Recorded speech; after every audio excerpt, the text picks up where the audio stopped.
This is where I was living when I got the idea for the Singapore to Tokyo World Cup bike ride. Now with my online media business, the Rugby Lover's Guide to Asia, I was always intending to go to the Rugby World Cup in Japan, and I thought to myself, now if I rode that and filmed it, then I could showcase all the great rugby clubs and communities that I've become very familiar with over the years. Now personally, I was in a rut. I was only living in Borneo because my wife was working there and my children were receiving a good education. I was isolated and depressed, getting fatter and getting older. I really need something to come along to crack this life wide open.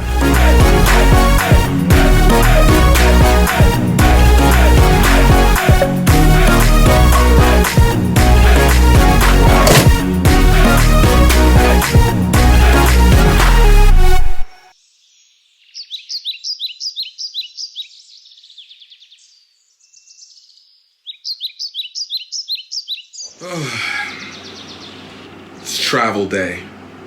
It's time to get real. I haven't slept at all and I just finished packing. It's okay. I think I might sleep on the plane at some point. Oh no, I gotta work. No, I'll sleep on the first plane. Something will happen. It's all good. This will.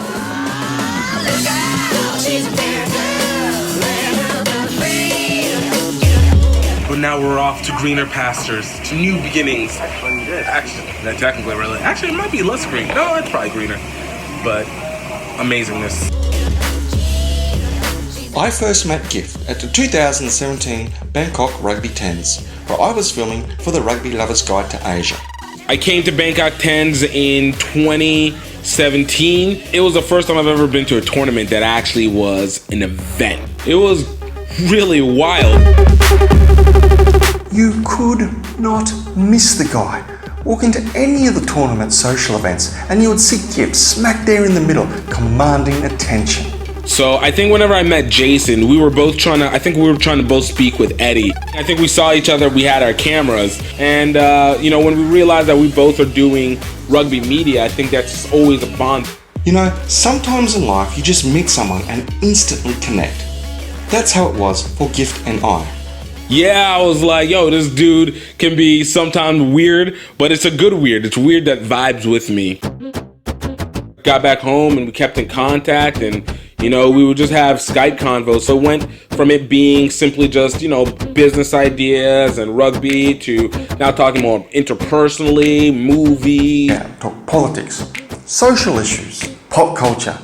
We loved Marvel movies. No, I said Endgame lived up to exactly what it was expected. But Infinity Wars surpassed expectations. There was Star Wars. I made the whatever run in 10 parsecs.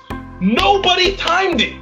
Nobody said anything about it. No, but you want the Olympic Committee standing there with the stopwatch going, that's it. There were some things he could get into which I just couldn't. The Power Rangers. Now, mind you, Tommy, dopest ranger of all time, is always the GOAT forever. No way. Power Rangers, too nerdy by far. So it was during one of these random conversations that I casually brought up the idea that I was going to go to ride to Japan. I was going to assemble a team to do it. And that's when he showed some real interest. The idea of biking through Asia, even if I wasn't 100% sure if we could make it, this would be good for GiftTime Rugby. Now as the months went by, the team idea really fizzled out because no one was really interested except for Gift. He hung in there.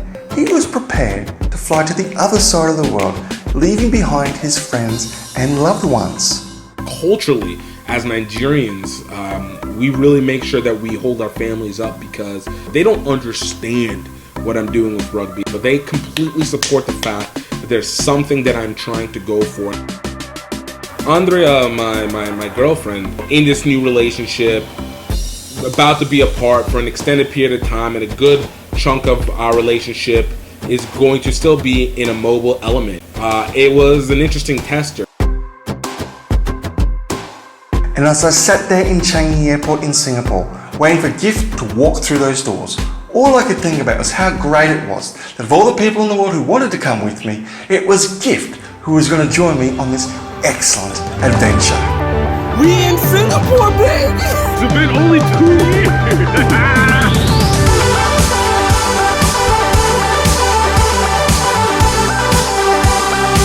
It's a new day, it's a new time.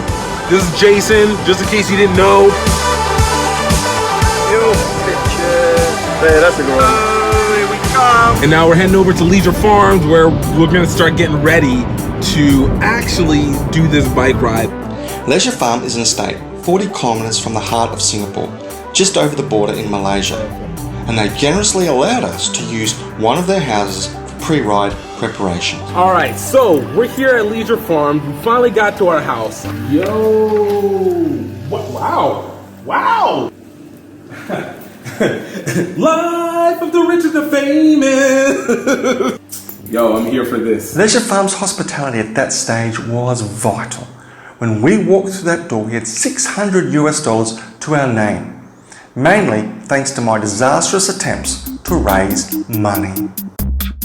Now, for the last 2.5 years of living in Borneo, I tried to raise sponsorship for my business, The Rugby Lover's Guide to Asia, to no avail whatsoever. And now I was looking for $50,000 worth of sponsorship for the ride. However, I had a bit of a trick up my sleeve. Now, the trick was to approach the Rugby World Cup committee and ask them to designate us as the official ride of the 2019 Rugby World Cup. Then 2 weeks after me announcing the bike ride, before I had a chance to approach the Rugby World Cup, I woke up one morning, I opened my computer, I opened my social media pages and saw this.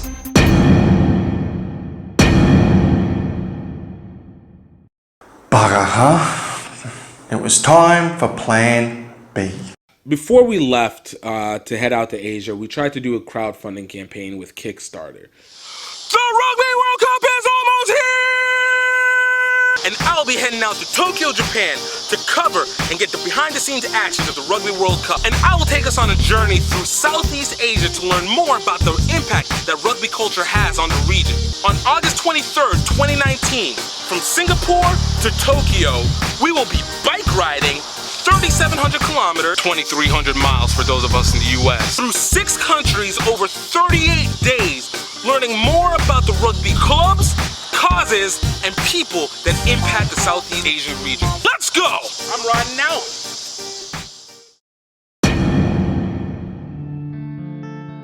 We raised only $286, less than 1% of our $20,000 target. And we only had 3 backers. I remember at the time, like, Jason would hit me up and he was telling me his network of people weren't adding anything. My network of people weren't adding anything. The most humiliating aspect of this was telling the 3 rugby NGOs that we couldn't possibly bring any money to help them. We may not even have enough money to get there in the first place. At that point, the smart thing would have been to pull the plug on the entire ride. No one would have thought any less of me because nobody at that point seemed to even care. But I couldn't. Or more to the point, I wouldn't. You see, once you've made a decision to crack your life wide open, it's pretty hard to uncrack it again. The t-shirts and bike shirts from Catalyst Sports was our last option. The initial idea behind the shirts was to sell them on the road as we travelled between the rugby communities. But with no sponsorship or crowdfunding, we had to try to sell them online before we left. Then my friend contacted me and said, "Hey Jace, I will buy 5 shirts, but don't send them to me. Give them to 5 people you meet on the road who could really do with those shirts. Pass it forward." And it's around that same time that we discovered the Facebook fundraising as well. Facebook, that was a game changer. So now we had the Pass It Forward t-shirt concept and the way people could pay for it, which was through the Facebook fundraising page. And now the money started trickling in. It's like mounting horse. Okay, let's see how you go. Ooh, I'm gonna take my horse to... Ooh, this goes...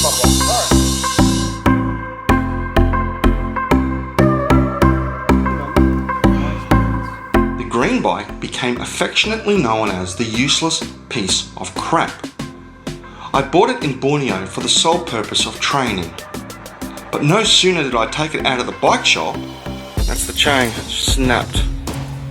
I haven't had it for 2 hours, it snapped. And it never got any better after that. Now once those 2 financing campaigns failed, I realised that the green piece of crap was no longer just for training. I was going to have to ride that thing all the way to Japan. Now, the grey bike was completely different. It was donated to us by members of the Tanglin Rugby Club. It was strong, it was light, and from the moment I saw it, I said, yes, this one's definitely going to go all the way to the Rugby World Cup. So you can imagine my surprise when after taking a light cruise around Leisure Farm and the grey bike does this. I heard Gift's bike beginning to clunk a little bit as it was changing gears. I could hear things not being right, and then it just came straight off. Like, as you see, it's really stuck. It just shouldn't be happening after we spent hundreds of dollars to get it polished up.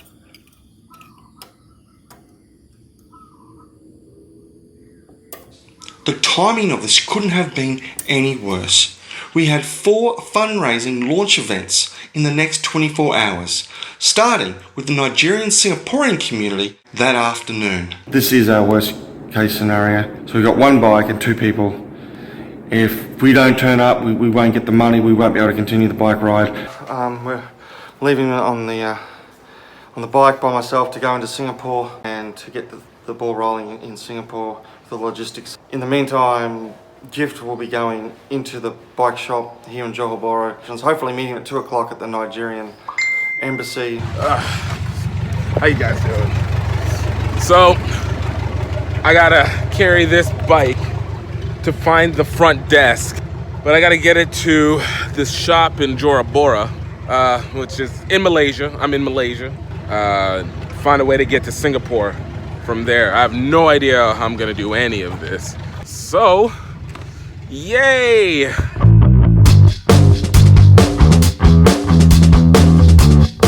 Man, you know, God provides.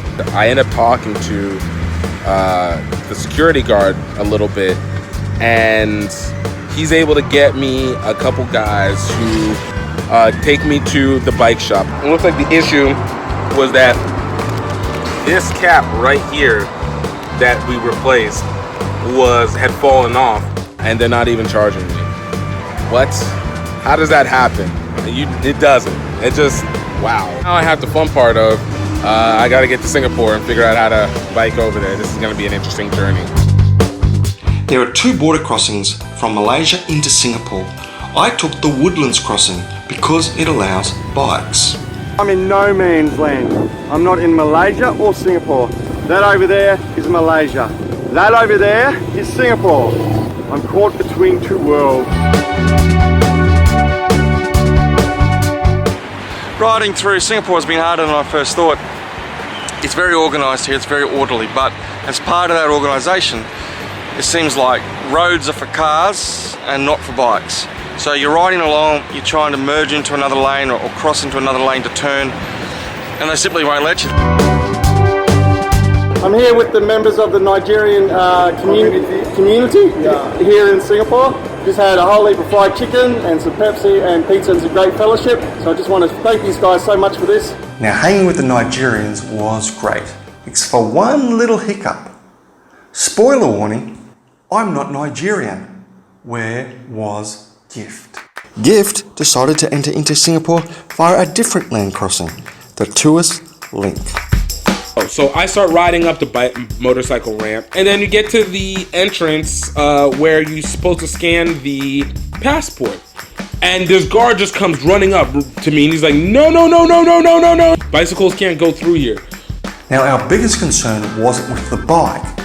Our major concern was with the big box of shirts that Gift was taking with him, and what immigration might do with them. You know, but I get sent up to the office, and they see the box of the other shirts, and one of the officers is like, oh, what are you doing? I was like, oh, you know, we're doing a bike ride going across Southeast Asia. And the guy is like, oh, do you have one in a large? Yo, these guys started coming out the woodwork like, hey, do you have this size? Do you have this size? So they ended up buying like 6, 7 of them. You know, you go through an international land crossing and you've usually got to fork out for some visa or bribe or tax. But Gift must be the only person I know who actually goes through a crossing and makes money. Who does that?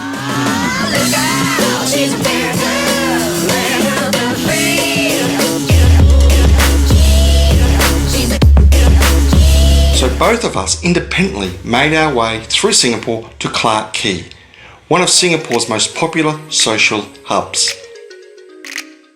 The Crossroads Pub and Microbrewery was recently taken over by Jim Callett, an active member of the local rugby community and one of the driving forces behind the all-girls contact team. These ones right here, the Valkyries. But stay tuned, ladies and gentlemen, this is not the last time you're going to meet these crazy Valkyrie girls, for we were destined to meet again. Cambodia awaits.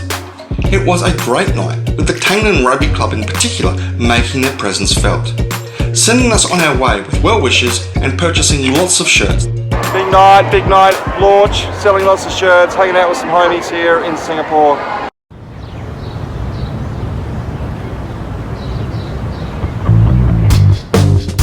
Whenever we got a chance to stay in Singapore for the next day, we got to go to the Centaurs training.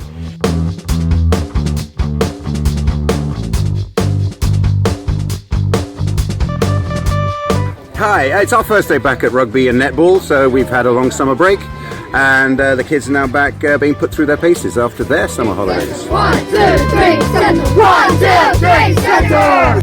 I'll be honest, whenever we first got to Centaurs, I was a little surprised by how big it was. We were able to split up into games. You know, it was me on one side, Jason on the other. It was fun. Like, those kids were amazing. That's Gift's first real taste of Asian rugby. What I'm talking about, guys!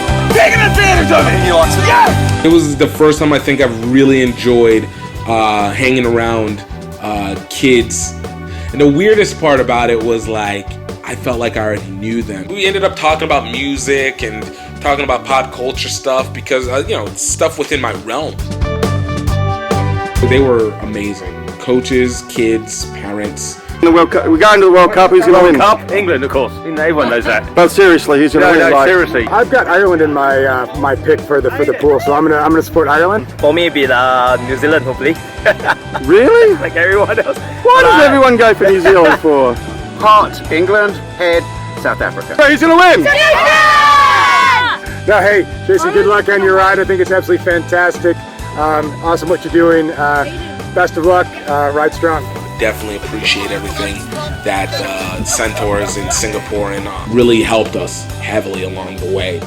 So we said goodbye to Singapore for the last time, returning to Leisure Farm, not to our house, but to visit perhaps the greatest rugby clubhouse in Southeast Asia, the Bali Club. Yo, sitting here at Leisure Farms, can't beat this. To see that they have a field where you can just chill, stay in the pool while watching some solid rugby. In this situation, watching the Iskander Pirates. The Iskander Pirates were really fun as well. I hate to sound like I'm being repetitive, but I gotta be honest. They were fun. Below the waist. Oh, that's a tackle. That's a touch bulldog, okay? So you show. How do you feel your chances with touch bulldog? Touch bulldog sounds like it might be the game for me. I've got all the attributes required for it. The physicality, the skills. You know, we had a lot of fun just kind of running around, getting competitive with the kids. No mercy! No, not mercy. You gonna show us something on offense? You gonna blaze pie? Yeah. Show us your blazing speed? Yeah. How much blazing speed do you have?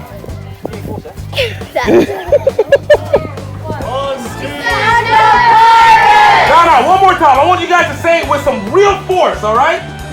3, 2, 1.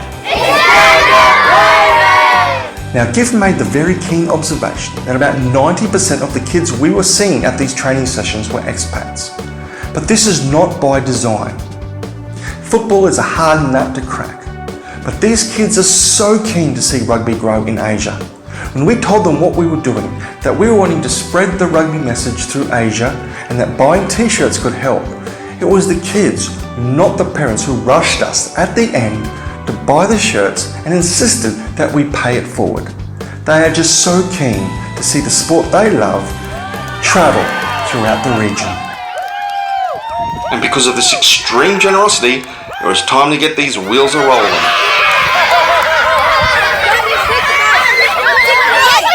This game of Pirates give us, and then they beat me up and they take away my bike. Thinking about so weight distribution. That's why it needs to be completely in this. Important things you need to prepare for on any Asian bike ride. The squat, without lots of toilet paper.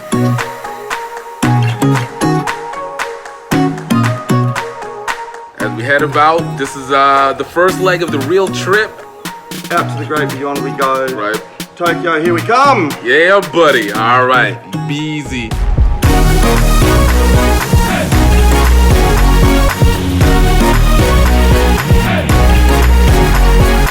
I felt like we were making good timing on this last one. I've kind of been fighting through the cramps. And that, ladies and gentlemen, is what we call a squat toilet shower. And I'm like, wait, what? Because I kept asking these people, where can I get tied to? Where? And they just kept going like that. I said, well, it's in the sky. Am I going to fly up there? Kuala Lumpur was like what I wanted from a big metropolitan city. Who can't be excited about Power Rangers ringtones?